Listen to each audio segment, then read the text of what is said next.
I'm really pleased that you've turned up tonight. I know it's eating into your evening, but hopefully you'll enjoy it and it'll be worth your while. As Pauline said, I work with Connect. I also have a bit of a side hustle working for Radio Scotland, but don't worry, it's all allowed. The one thing I do love is social media and how it can be used for all different types of purposes and for people. So I'm really pleased to be here with you guys tonight. I know you've already had a great session with Fiona covering the basics. So we're going to move up a level tonight. Now, there's not huge numbers of you. So if there is anything during whatever I say that doesn't make sense or whatever, there is a raise your hand function here. And I feel like if there were 50 of us, I wouldn't be encouraging this, but there's 17. So I think if there is something that you go, well, hold on a minute, Kim, I don't quite understand that, then please do say. And likewise, if you have more complex questions, particularly about your institute or other things that you're working on, maybe we could leave those ones for the end and I can go back over things, because we do have a PowerPoint for tonight and some notes. We also have a handout, as with the first one. So hopefully you'll follow as we go along. We've obviously designed this especially for you, so hopefully it'll be pitched at the right level. But as I say, if there's anything glaringly obvious that you need to stop me for, then please feel free to do that. So just a little bit of background on why I'm maybe qualified to deliver this training tonight. When I set up my business when I was about 28, it was because of social media. And it was because Facebook had just launched the Pages feature. And I saw the opportunity for magazines, which is where I was working at the time, to have a Facebook page and to use that to reach out to readers and to get them involved and to just increase the power of the magazine from just a flat, print product that people read in their own time. So I've been a Facebook fan for an awfully long time. And I was a social media consultant for a number of years, and now I do more things as well, but I've always got a special place in my heart for Facebook. So I think I'll really enjoy this, and hopefully you will too. So you should all be aware of how to use Facebook for yourselves and set up your profiles. So we're going to talk tonight about Facebook pages and Facebook groups. And Pauline suggested that some of you start with a page for your institute, and Leith SWI does this really well. So if you're looking for an example of what an SWI Facebook page might look like, then maybe that would be a good place for you to start. They have a good explanation of who they are and what they do, and it's very clear for people who find that Facebook page. Groups are slightly different. They allow members to chat. They can be closed groups, so you can allocate the access on your own terms. So you could maybe use that for something that you don't want to be open to absolutely everybody in the world. You want it to be a defined group, for example, members of SWI. And also you can have a page and a group. It's not a one or other situation. I guess it comes down to how much time you have, because if you have a page and a group, then that's two things that you need to monitor, two things you need to put content on. So if you have 2 or 3 or 4 of you working on it, then that might be fine. If it's just falling to one person, then perhaps start with a page, and the more confident you get, the better it works for you. Then you can maybe move on to that as well. So let's have a look more in detail at Facebook pages. So what is a Facebook page? It's generally set up by an organization. Anyone can follow them. And the purpose is to share the news and the messages with the people that you want to engage with your page. And the more active you are, the more you get out of your page. I don't know if anyone's heard of an algorithm. It's a sort of thing that we talk about with web pages quite a lot.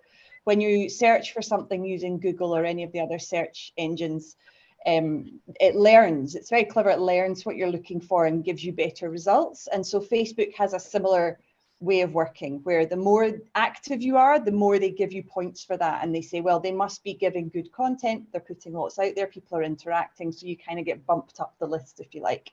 So the more you put on your Facebook page, the more effective it is, because the sort of machine in the background is working alongside you.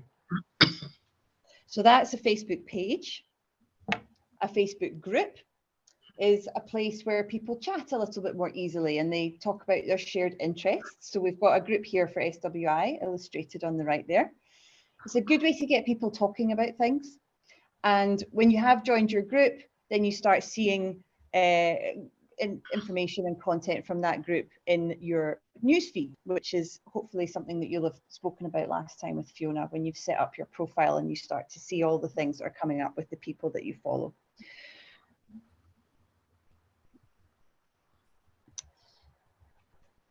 I'll move on to slide 5. So there's two different types of group. Some you can just join instantly, and then some have to wait for an admin to approve your joining of the group. And the reason for that is because some groups are closed and some groups are open. So if you don't get an instant access, then you can assume that they're a little bit more selective about the people in the group. If you get instant access, then you know that it's quite an open group and it'll be quite free flowing and there won't be particular rules or things that you discuss in there. It'll be a bit more open. It's great with a group because it doesn't just need to be one person. It can be maintained and updated by lots of different users. So again, if there's a few of you working on it, then it just allows you to share the responsibility and lighten the load a little bit when it comes to thinking up content and monitoring what's going on.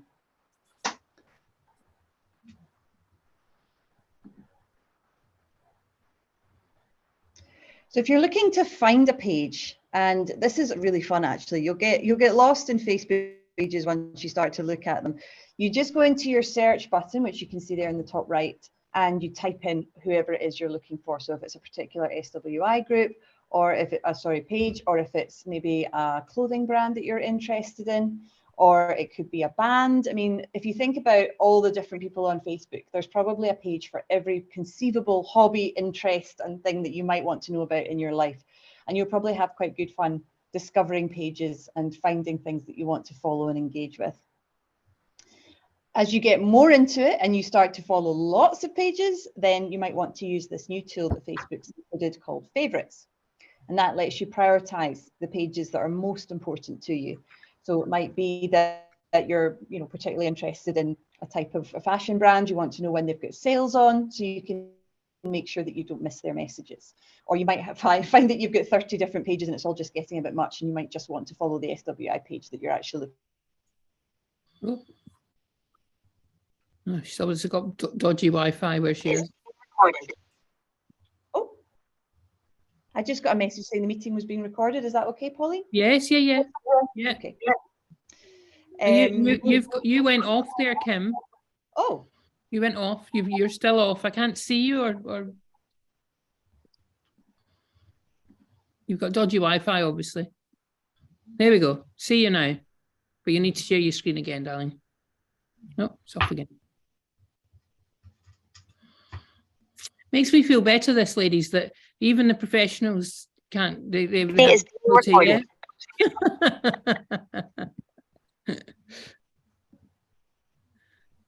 I am back. I'm trying to turn on my video. I'm sorry about this. Don't worry. It's just the tools, not the person doing it. It's the tools. So I'm not sharing my screen anymore. So let me share the screen for a second time. The great irony is, if I was at home, probably none of this would be happening, right? We'd be looking at your lovely brick wall. Okay. Can we see the slides?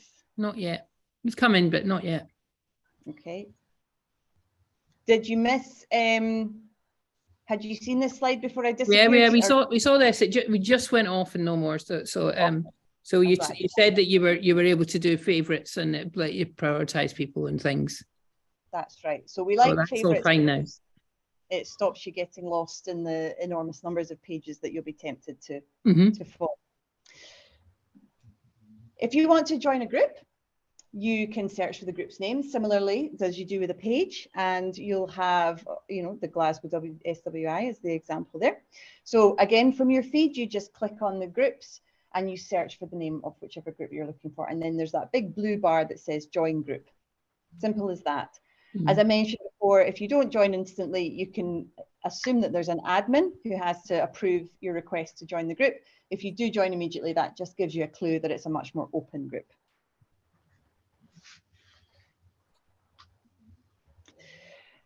Sometimes, actually, it's worth mentioning at this point that occasionally people join groups which are secret, or set up groups which are secret, and they won't appear in a search result. So if you can't find what it is that you're looking for, it's likely that it's been unlisted because it's a very private group.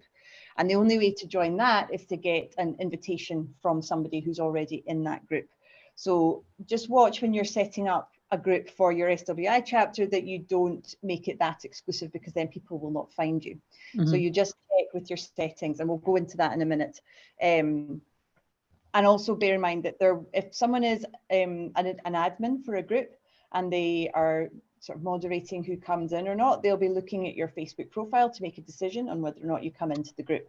Now, in your situation with SWI, I'm sure you'll be able to very quickly assess and decide who's coming in or who's not, but it's also something to consider about your own Facebook profile in terms of what you want people to be able to see on that. So just have a sort of critical look at your Facebook profile as if you were a group admin, and would that group admin see the right things on your profile?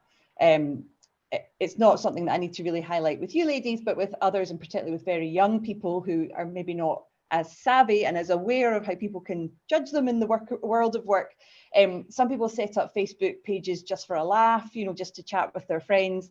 And then they think, oh, actually, I'd love to join the SWI. And they forget that then that person's going to see that kind of jokey side of them that they maybe don't want people outside of their particular friend group to see. So it's just something to mention. I'm sure it won't be an issue for the ladies here, but just to think about how you're portrayed on your Facebook profile, your personal profile as well, because it is what people look at to make judgments, particularly about whether or not you're going to join a group. Next slide.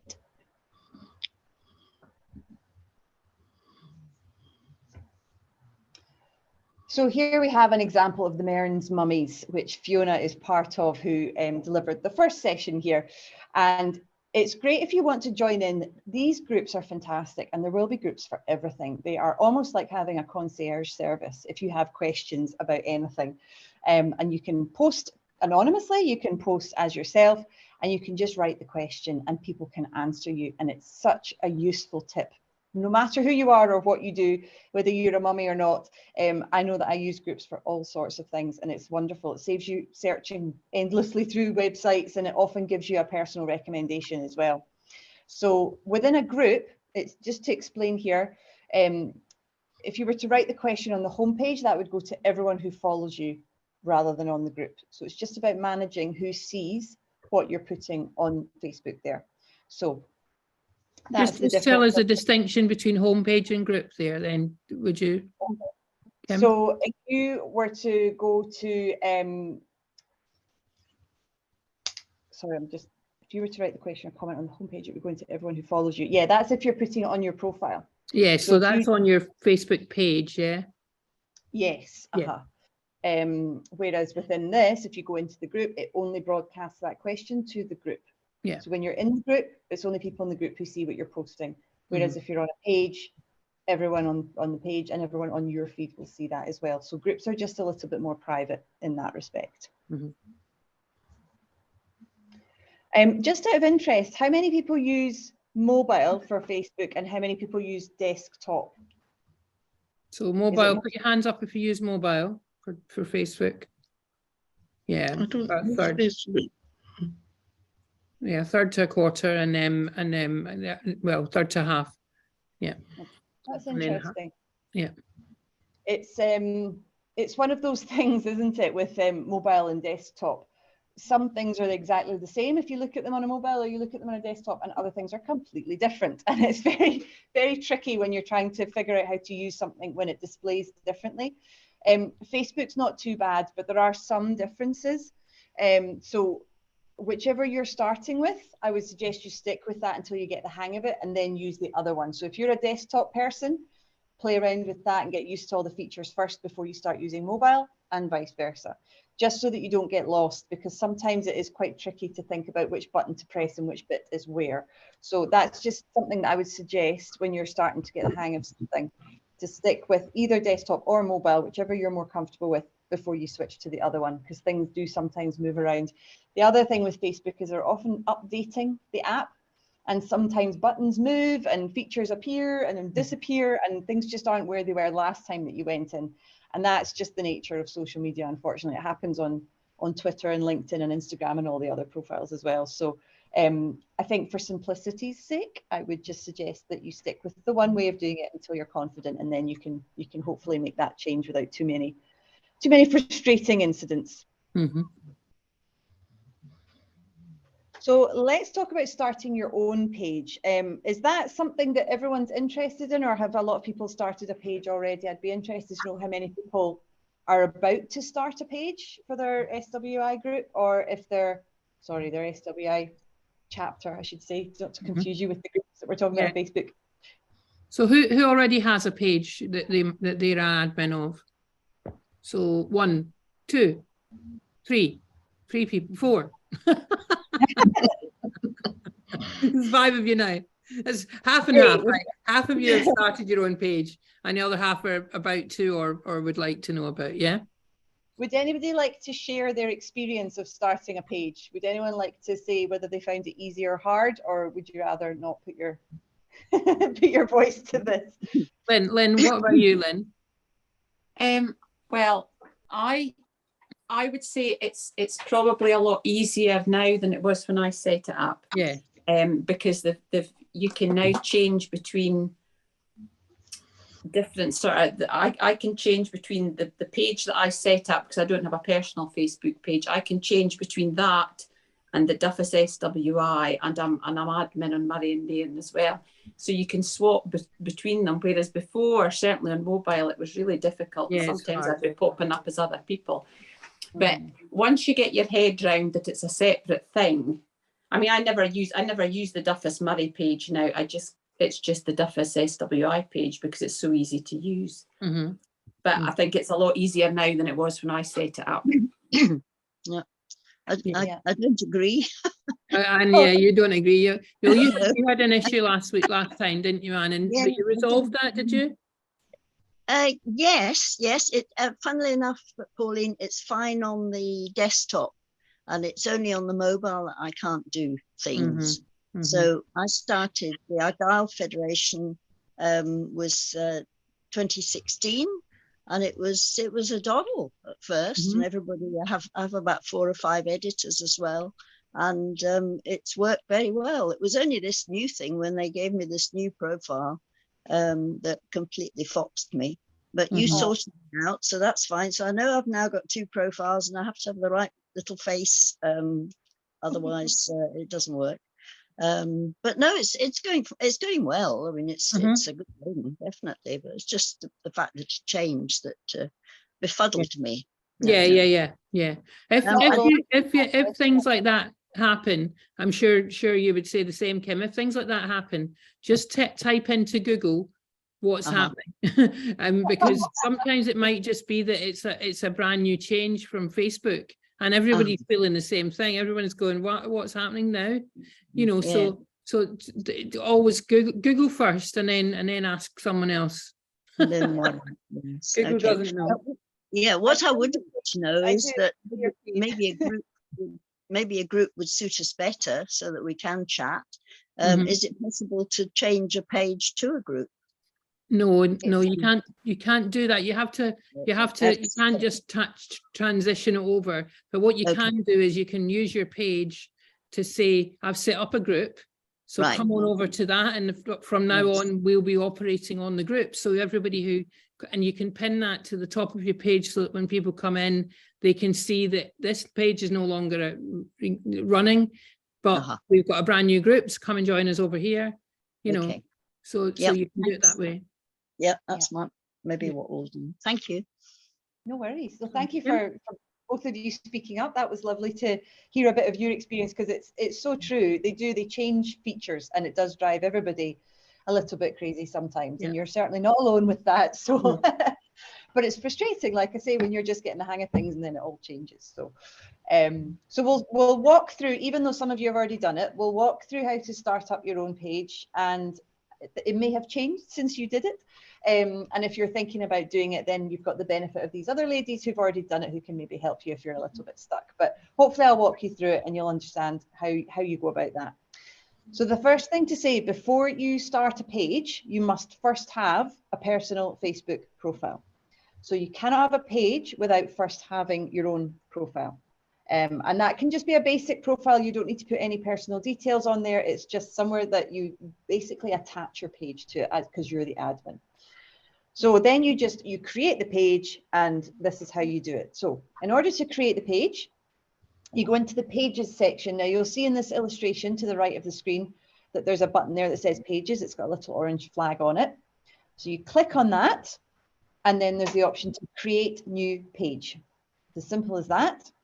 And then you need to give your page a name and a category. So think, the good thing about the SWI is you've got a bit of a template there that all the others have done. So you might want to call it the full Scottish Women's Institute and then the area that you're representing, rather than SWI, because somebody might not necessarily know. I think it's fairly well known what SWI stands for, but you can't always assume that people understand acronyms, can you? So I would suggest giving it its full title, its full Sunday name, Scottish Women's Institute, and then whichever area it is.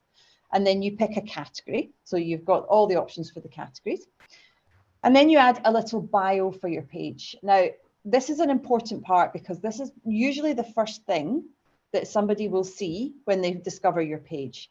So you need to think a little bit like a journalist, and you need to think about what your headline is. You know, what can you say about your SWI chapter? I know you call them groups, but we're not saying that for the purposes of not confusing us in Facebook. Yeah. And think about what it is that is most important about your particular group. Is it that where it is? Is it how big it is? Is it what you love to do together? Or, you know, any way that you would describe it that you think makes it sound really appealing to somebody who's finding out about it for the first time. And also that's where you can put the times that you meet and how often you meet. You know, the first Thursday of the month at 7 to 9 or whatever it is. So that's quite important too, because you think that's if that's a constant and that you can put that there, then that means that everyone who comes to that group knows where you meet and when you meet, which is really important. Yeah. The thing with Facebook and I guess with all things that you're trying to do with communications is to keep it really, really simple and easy. So yeah, definitely put in your meeting times in that bio. They say bio, it's short for biography, which is just the basic information about your SWI chapter and what you do. And then you just click create. Mm-hmm. After that, you can add other information, like the location of where you meet, or like Pauline suggested in the hours, or maybe there's a contact email. This is a page, so I would not suggest putting on a mobile phone number. If you have a landline that you use, then that's a bit safer. I wouldn't put a mobile number on your page because pages are open. Putting a mobile number on a group is safer if it's a closed group, because then you know who's seeing that phone number. Unless it's particularly if it's a personal mobile number, I wouldn't be putting that on a page, just for safety. But as I say, that's your choice. If you have a different number that's, you know, a bit less personal to you, then you can put that on there as well. All right, let me switch to the next one. So these are optional, but we would definitely say that it's worth your while doing this, adding a profile and cover photos. So a profile photo and a cover photo. This is personal choice, but I'll tell you what I suggest that the best thing to do for profiles and for cover photos. A cover photo wants to show you off to your best advantage because it wants to be like a group shot, or, you know, maybe it's a festive shot, maybe it's got a fabulous background, something that's just a fabulous landscape photograph that really illustrates what you guys are all about. The profile picture is a little bit more tricky because you don't want it to be a person's face, really, unless you've got a particular superstar that you want to show off in your SWI group. You could have just the logo of SWI, but that's not quite so engaging. So you would maybe want to change the profile picture according to the season, according to what you're all working on. You know, if there's a particularly beautiful cake, for example, or a particularly beautiful quilt or something that someone's made and you want to feature that could be your profile picture. Something that's engaging and interesting and illustrates a part of what you do. That's your profile picture. And then your cover photo would be a sort of a bigger, more group shot, if that's something that you have. Just a caveat at this stage, whenever you are posting photos, make sure you've got the permission from everyone who's featured in those photos. I'm not sure if that's something that you do generally with your groups. Pauline, is that sort of blanket, yes, that's okay, or no, that's not okay, kind of? Yeah, we've got GDPR rules, yeah. Yeah, that's what I thought. So just something to highlight, just particularly where there's children, you know, if there's, maybe you've had a big event, there's been lots of children there, just be really careful about using pictures of children, because it's generally not a good idea to put pictures of kids up, certainly not without permission from their parents. Mm-hmm. So once you've got your pictures sorted, your profile picture and your cover photo, then you invite your friends to connect with your page. And that's how you start the ball rolling, right? You start with the network that you already have. So if we're setting up a page for our SWI group, we want to send it out to all the members of that SWI group, who you should be connected with on Facebook. If you're not, then you want to ask them to find your page because you don't necessarily have their details. So you start by inviting the people that you are connected with, and then they invite people that they're connected with, and the whole thing snowballs with a bit of luck. Click done. That's you. You've set up your page. Congratulations. There are different roles for people when they set up a page, and that's something that you might want to talk about before you go down the route of actually making it live. You might want to think about who's going to be the admin, who's going to take overall responsibility. That person can change how the page looks. They can publish on the page. They can moderate comments. So on the unlikely event of somebody writing anything that's offensive that you need to delete, or that you know someone's written some kind of criticism that needs to be answered, then that's the admin's role. You might have the not very pleasant task of banning a user, or the more pleasant task of adding a user. So you need to think about who you want your admin to be, because they're in charge of all of those things. Then as a stage below that, there's a moderator. And a moderator has slightly less access, so they can't necessarily change how the page looks, but they can reply to messages, they can moderate comments, and they can also remove users if there's a problem there as well. So a sort of admin role is somebody who's got full power over the page, and then a moderator has slightly less power over the page. So think about those roles in your groups when you're setting up your page and who you want to fulfill those roles. Those roles can be changed. You know, you can take someone off as an admin, you can put someone on as an admin, and similarly with a moderator as well. So that's up to you to discuss and decide how you want that to work. But that's how the page is moderated, and how you sort of keep it fresh, because you might want to change these things. So let's talk about some of the features of a page before we go into groups. So as I mentioned before, when I was talking about your phone number, they are open. They are completely open. Everyone can see a page. So that's something to bear in mind when you are posting. If you're posting something that might have a private element to it, particularly a personal detail like an address or a phone number or something like that. So pages are open. They're public, they're visible to everyone. This is one of the best features of a page. You can schedule a post. So you don't need to think, oh my goodness, the meeting starts in an hour, I better post something so people remember. You can schedule all that in advance. So you can be super organized. You can decide, right, well, every Wednesday I need to remind people that we're meeting on Thursday, or every Friday I need to tell people that something else is happening on a Monday. Do you know what I mean? You can just be a bit more organized. Also, it means that you can have maybe an hour in your week that you devote to your Facebook page. You set up all the posts for the week, and then that's that done. And you don't need to worry about it until the next week that you're doing it. So scheduling is a really great feature, and I would definitely suggest that you use that to make your life a little bit easier. They also, something that Pauline mentioned earlier, you can pin a post. So if there's a really significant post, maybe you've raised a lot of money for charity, or maybe you've won something, or maybe somebody's got lovely personal news that they want to share, then you can pin that at the top of your page. So if you think again about people finding your page for the first time, what do you want them to see first? You want them to see that gorgeous picture of you all at Christmas time, or you want to see, you know, the fabulous things that you've created. So those are the kinds of things that you would pin at the top of your page. Just to mention, it's the admins who create the posts, not the moderators. So just bear that in mind. And yes, I think that was all I wanted to point out. That's interesting. I went too ahead of myself. So is everybody happy with Facebook pages and what they do and how you set them up before we move on to groups? Are there any questions at this stage? No. All right, we will move on to groups then. So starting your own group. Again, you need to have a Facebook profile to create a group or to help to manage one. So again, that doesn't need to be anything complicated. It can just be a basic profile if you're not interested in putting too much of your own things up there. The reason we like groups is because they're a little bit more private than pages, and they just serve in a slightly different purpose when it comes to promoting what you're doing at SWI. So it's a great way to share ideas, keep in touch with the people who are in your particular local group. You don't always need to meet in person. I know that can be difficult if there's a big distance involved, or if people are, you know, feeling unwell or whatever.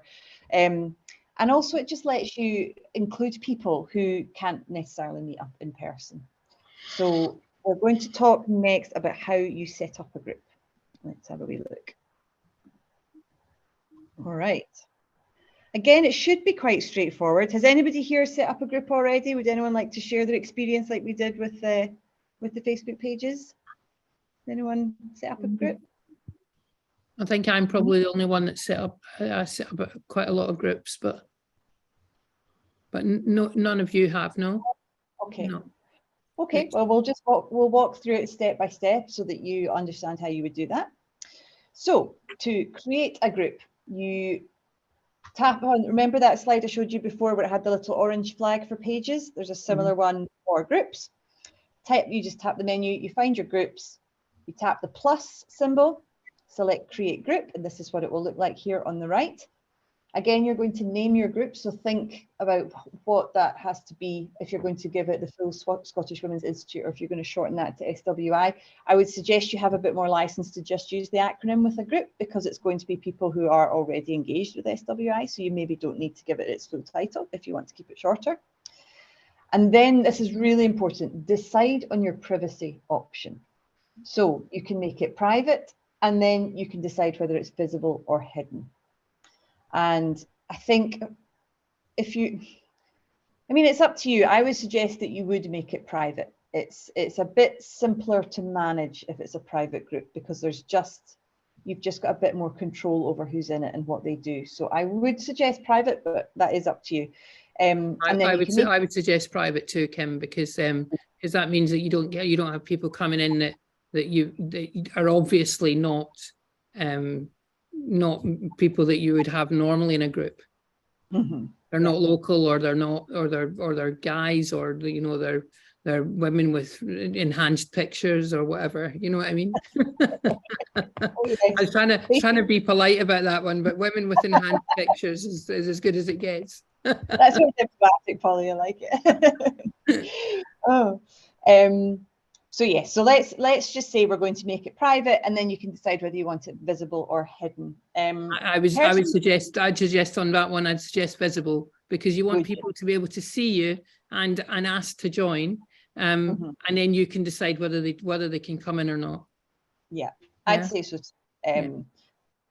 Again, it's an option for you, but that's what we would suggest. And then you add people. So similarly, as you would invite people to a page, you add people to a group. So you're effectively sending them an invitation to come and join your group. And you would do that by finding them on Facebook. You know, these are your friends on Facebook already. That's the easiest way to do it. And then you tap create, and there you go. So that should be a straightforward exercise. So hopefully that won't be too taxing for you. We're going to talk a little bit about the privacy settings of groups, because I do think, although we've already kind of mentioned it, Pauline and I, just to sort of go over people who are maybe not who they say they are. It's just worth remembering that the best way to grow the membership of your community is for people to see your content and join when they're ready. So you want to think about how private or otherwise you want to make your group. By not making it visible, then you're kind of really hiding it. So that's why we were saying that you should make it visible so that people can search for it and find it. I'm going to move on the slides here because this one doesn't actually offer a whole lot. So that's what we were saying about people seeing your group. And when it's a private group, which is what we'd suggest, it just allows you to decide who's there. And it's quite nice as well when you're starting all of this to see who's actually engaging, and you'll see who the first people are to accept your invitation or to join the group. And they're usually the ones that are keen to use that feature. You know, there are people who like to use Facebook. There are people who are happy to chat and use Facebook to communicate. So they will help you get the ball rolling because they understand how it all works. Whereas there will be others who are like, oh, explain this group to me. How does this work? Whereas the ones who join quickly and who understand Facebook because they use it in their everyday life are the ones who are going to get the conversations going. They're the ones who are going to like things. They're the ones who are going to ask the questions and help you create that content. So it's a good idea when you start up your group to just keep a little note of who's being quick to respond, who seems like they're quite good on Facebook, who's quite good at engaging, because then they can help you when it comes to keeping the group really active and quite exciting for people, because you don't want a group that doesn't serve any purpose. You want there to be lots of chat and things going on in there. This is just a wee table to explain how it works with what's public and what's private. And this is on the handout as well, so you can refer to this if you're wanting to just double check things. So, I mean, I won't go through this, you can see this for yourself, but it just explains what's public and what's private and who can see. Sometimes you're so public, everyone on Facebook can see it. Now, bearing in mind, there are billions of people on Facebook, that to me is terrifying. So that's just a way of explaining to you what's what and who can see things. Now, this is really interesting, I think. So before sorry, I've jumped forward. When somebody asked before, sorry, I didn't catch your name, about if you can change a page to a group. You can change the privacy of a public Facebook group, but you can only go one way. And there's a very obvious reason for this. You can make it more private, but you can't make it less private. And that's for the simple reason that if somebody has signed up to a group on the understanding that it is private, and then you change it to make it public, then you've effectively betrayed the trust of that person who signed up under the impression that it was private. So that's why you can't make it less private, but you can always make it more private. So if you are feeling like, you know, we're not quite sure which stage we want it to be, just bear that in mind. Maybe you set it as a little bit more open and then you increase the privacy, but you can't go the other way. So that's just something to highlight at this stage. And again, it should be fairly straightforward. You go into the settings.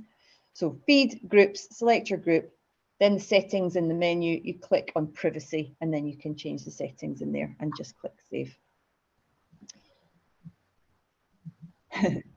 Yeah, I feel like I'm being quite negative with all of this because Facebook's wonderful and you'll have a great time on it. However, I think sometimes you have to be very clear about what is expected and what is and is not acceptable. And most good groups will have a very clear notice from the admins at the top. It's maybe even the pinned post that we mentioned earlier, just explaining. So for example, I'm a member of a group, a local group for my local area, and the admins have made it very clear that you do not sell things on this group. This is for, you know, sharing information about bin collections. It's for asking for advice about, you know, pickups and drop-offs. It's not for selling, you know, if you have a small business, for example. And that's just one of the rules in that particular group. And so we all accept it. And actually, it's a much stronger group as a result, because you know it's not going to be flooded with lots of ads for people's things. It's just going to be local information that's useful because you live in the area. So you can decide which regulations you want for your group.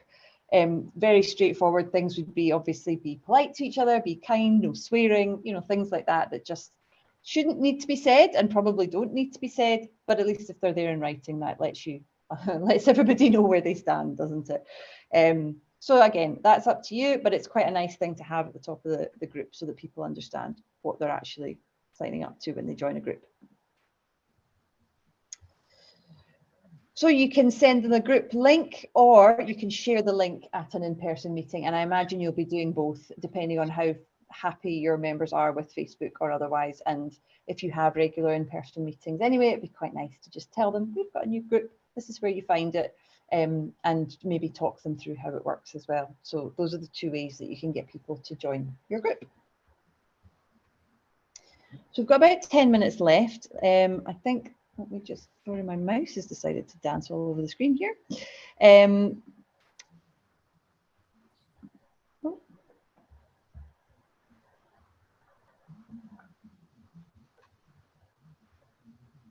Oh, sorry. Some features of your pages and groups, which I'm going to run through. Does anyone have any questions about groups at the moment? Anything unclear when it comes to setting it up? Privacy, things like that. So these are some of the great tools that you can use on a page. So we're back to pages here. Because the whole point of setting up a page, or a group indeed, is to share information about the SWI, isn't it? So there's different ways you can do that. You can just put up a simple post, There's stories, which are slightly different. So they only last for 24 hours and then they disappear. So those are great if you're having a live event, you want to show behind the scenes perhaps. And the events is probably a really useful one, particularly for SWI, because it reminds people in their calendar. You can also have polls, you can have live events, which is really exciting. People know that they have to tune in at a certain time because you're going to be filming live or answering questions live.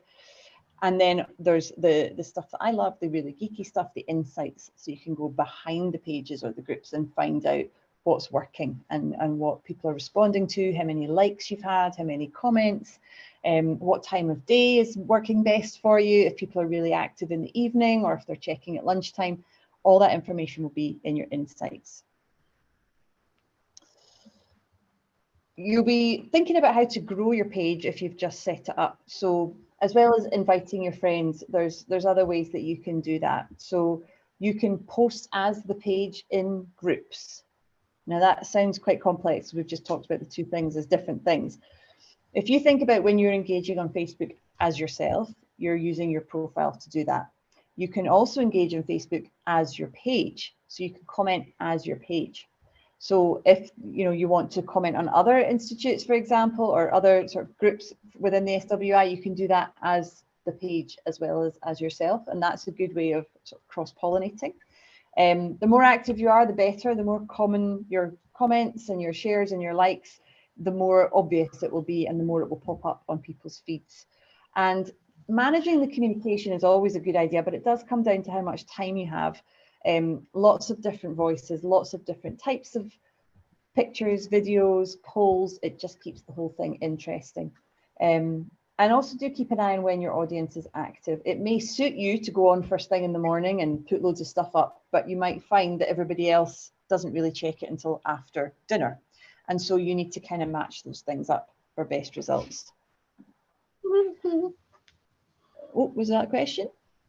No, I don't think so. Events is particularly good, as I said, for SWI. So just wanted to go into that in a little bit more detail. It's a great way to increase attendance. Because I know a lot of people are still kind of thinking everything can be done online and you can do everything from home, and some people are a little bit wary about getting back out there and the face-to-face. So this is a nice way of doing it, and it just explains who's going to be there. They can see who's signed up, which is always really nice. They can see if their friends are going to be going. You can see, for example, in this one, 13,000 people are interested. So people can see whether they're interested or not. They can sign up, and if they know that they're going, then it's really nice to go, oh, I know that so-and-so is going to be there, so I'll go too, sort of thing. And then you can illustrate that with pictures and things. You can put the details in. So events are probably quite a good thing for you to get used to using. So if you do want to create an event from your feed, you click your pages, go into your page, then you click events, click new event, and then you can click whether it's online or in person and then put the details in. So you have those options. And I think if you do them for all your meetings, it's just a nice way of people getting into the habit of using Facebook as well. And it's just always being there. And then people can start to realize that, when their friends are going and what they're missing out on if they're not using all these things. Conversely, if you want to find an event, you can search for them similarly as you would search for a page or a group. So you click into events. Oh, sorry, this is an in-person event. So we covered both of them in the last slide, but you can also search for events as well. And you can also edit. I didn't mention that before. You can edit, and then anyone who's already said they'll go will be alerted to the changes that have been made to the event. We've got a raised hand. Wendy, have you got something you'd like to ask? Yes, please. With the events setting up for a particular event, and presumably the interested button is available there for you to include. I don't know if that's. Can people actually book for an event through that, or are you is it just an expression of interest?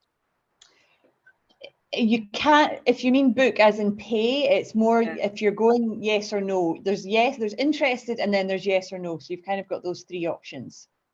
But I would suggest if you want someone to book it, you do it through Eventbrite. Yeah. I would say that's the best way, and then you share your Eventbrite event on Facebook on your page, yeah, rather than doing it on the event page. Is there the facility to do that, or do you just share it on the group? You just share it on the group or share it on your institute or federation page. Right. Okay. Yeah. Thank you. Thank you. You could, I mean, you could double up and put you could create the event and then put the Eventbrite link in the details of the event. Yeah. If you're wanting people to get used to using the event's calendar in Facebook. I actually find that a little bit tricksy, because some people will go on Facebook and say, yeah, I want to come, and some people will go to Eventbrite. But actually, if it's hard to, like, for example, we did a wild swim and I had about 50 people said they wanted to come on Facebook, but only 15 people had. There was only a certain amount of tickets because of safety, health and safety. So I had only 16 people that I could allow to come.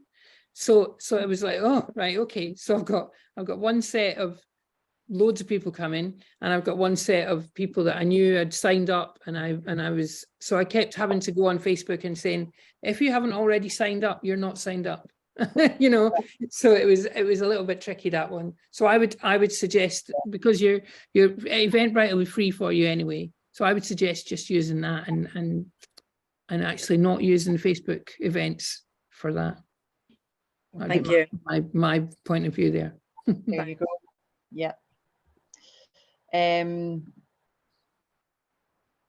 Yeah, so the other thing I wanted to talk to you quickly before we finish is polls, because again, this is a great way of just generating engagement and also doing a little bit of market research. Yeah, you know, it's brilliant. Different things, and they're fun. You know, it's just a fun way of sort of making decisions. So this one, for example, this is about the AGM. And how do you find a committee? And so that's a great example of how you would use a poll for that, because look at that, then you find out so quickly what's most popular with people. Mm-hmm. You could do, I mean, I know the World Cup's on right now, you could do a poll about who you're supporting if people are interested in football, if that could be a bit more fun, or you could use it as in this example where you can actually get some insight from it. Mm-hmm. And they're really easy to set up and people do quite like them, and it's just a nice way again for getting people involved in how Facebook works, you know. Mm-hmm. And they like to share their opinion. Everybody likes to share their opinion. So yeah, that's another thing to think about. We have got, oh, is it only 7:15? No, that can't be right. It's 7:15. It's 4 minutes to 8. 4 minutes to 8. My goodness, there's questions in the system today. That has been a very quick run through of Facebook pages and groups. So does anyone have, I'll stop sharing my screen now. We can have a wee chat about your experiences, or if you have any questions, or if you maybe want to talk about things that have worked well on your pages or your groups that you'd like to share. Would anyone have any questions? Wendy, your hand's up. I think it's still up. I've got to take it down, but I actually have got another question if if no one else wants to ask you a question. On you go, Wendy. Sorry, just coming back to the polls. Sure. The polls, are they when they appear, the answers, does it come as a percentage, or does it actually show all the names? Comes as a percentage. So you can't see who's actually got involved in the polls? I don't think so. Some people like to put their comment underneath as well, so you can kind of match people up. But generally, no, it is a kind of anonymized thing. No, that's good. Okay, yeah. That's great. Thank you. I'll put my hand down now as well. Thank you. That's all right. You can put it up again if you want to later. Lynn, have you got something you want to ask? Just, well, not quite on Facebook, but the Eventbrite, I haven't looked into that. Is it, I think somebody said when we had the office bearers meetup that it's free as long as you don't charge for anything? It was free if your event is free, yeah. Right, so we could just sign up for an account and you would make your event on there and then you just copy the link and paste, is that right? Yeah, so slightly more convoluted than that, but not much more. But if everybody felt that was something they'd want to do, then we could have a little training session on that as well. You know, good idea. Thing, and we could just work through it together. Yeah. I think that would be handy because it And might be hands up, who else thing. might think that'd be good? Yeah, Wendy. Yeah. Okay, great. Yeah, there's a few. So in the new year we'll look at doing an Eventbrite one. Okay. Okay, thank you. Thank you. Anything So- else? Anyone like to share what they've enjoyed or what's worked well for them? Mary, have you got your hand up? Can I just ask quickly, presumably if you're putting a second person on as admin, they have to have a Facebook profile? Yes. Yeah. Yeah. And I would suggest that if you're going to, I think you need a second person, because, for example, if you're away for the weekend or you're away, you know, if you're out of action for a little while, you need someone else to just say, "Oh, can you jump on and look after that for me?" Otherwise, nothing happens. Yeah. Well, I want to do it for our dance group, and I built and maintained the website. But it's a lot of work for me, especially through lockdown when we tried to do something every day to keep you know, our members engaged. But I'd like to move away from the website slightly and use Facebook more, so that more than myself, you know, can put things. And the secretary has got the information at her fingertips, whereas she has to give it to me. Yeah. Just be aware that not everybody can spell as well as each other. So maybe just you know, that's just a friendly suggestion, that you just make sure that because they might be a great friend, but they might be a lousy speller. So it's good to have someone that's writing in English or Scottish. I thought I might just share my screen, because I've set up a few groups, and it will just show you kind of what it looks like from a user's point of view, because it looks a wee bit different from when you join a group. So I'll just do that very, very quickly. So this is the Glasgow SWI group we set up, and basically we just put a you can edit your picture at the top. Hang on. Oh, God. I've got gremlins now, Kim. I'll tell you. Yeah, so you can edit your pictures at the top. You can invite people to join. So I could invite Georgetown and Dobinson, all these people to join. Yeah, they're all friends of mine through my Pauline Connect account, because I don't have I use my old work name, Pauline Connect, as my name, so it's not a personal thing. But you can see that all your members come up here. So I've got Diane and Anne, I've got Mary on there as well, and then I've got members, and I can see all the members, and you can say, oh right, yeah, members with things in common.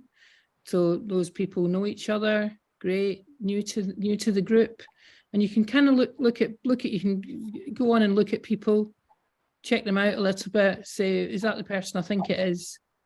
You know, have a wee nosy in a nice way, but have a wee nosy, and then you can do events on here. But I would suggest that Eventbrite's the better way of doing it.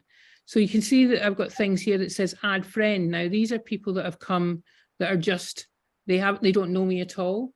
They've just come because it's called Glasgow SWI, and they think, oh, I'd like to join.